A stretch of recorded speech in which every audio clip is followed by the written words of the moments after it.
Hello, welcome to Energy Monitor's video series coming at you live from Sharm el-Sheikh, Egypt, where we're at the COP27 Climate Summit. My name is Dave Keating, and I'm joined today by Alison Gilliland, Dublin City Councillor, former Lord Mayor of Dublin, and here at the COP representing the European Committee of the Regions as rapporteur for COP27. Alison, thank you so much for joining us today. Very welcome. Lovely to talk to you today. So tell me, what is the importance of municipal governments here? You're one of a number of representatives of local governments that are here at the COP. What type of role are you guys playing here?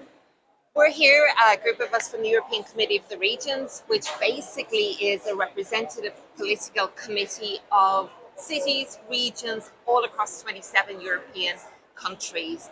We come together, we work together, and I have been the person that has worked on our position with regard to COP27. I suppose our key aim and our key call out is for a more formal recognition of cities and regions in the UNFCCC governance framework. We have a huge role to play. We do play a huge role. Cities and regions, local authorities are responsible for almost 70% of mitigation measures and 90% of adaptation. So we play a key role on the ground, and we want that more formally recognised. We want to be at the table of climate dialogue when it comes to designing those actions, not just when we're implementing them, but also so our voices are heard around finance, around technical assistance, so that we can do more. In fact, 70% of the Covenant of Mayors have actually gone beyond their own national targets. So we see what's happening on the ground. We also have to clean up after the impact of climate change. So we're really, really eager to scale up what we can do when it comes to mitigation and adaptation. Well, when it comes to that local government perspective, what are you really hoping to see in terms of outcomes here in Sharm el-Sheikh? What we're doing here, we're showcasing what we are working on. We are advocating for what we do and for our inclusions. We are seeking really to persuade the powers to be that in that outcome document, we will have a formal recognition, as I said, within the structures. We're also calling for regional and locally determined contributions that would sort of complement our national NDCs.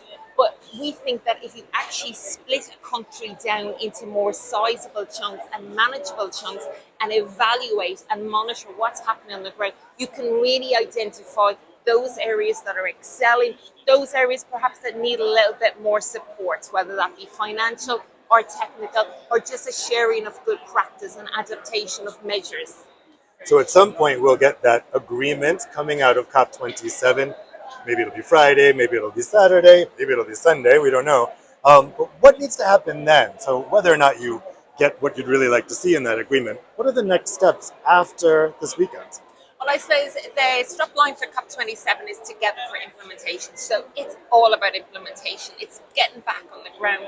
It's really real action to phase out fossil fuels, particularly coal, which is one of the worst polluters.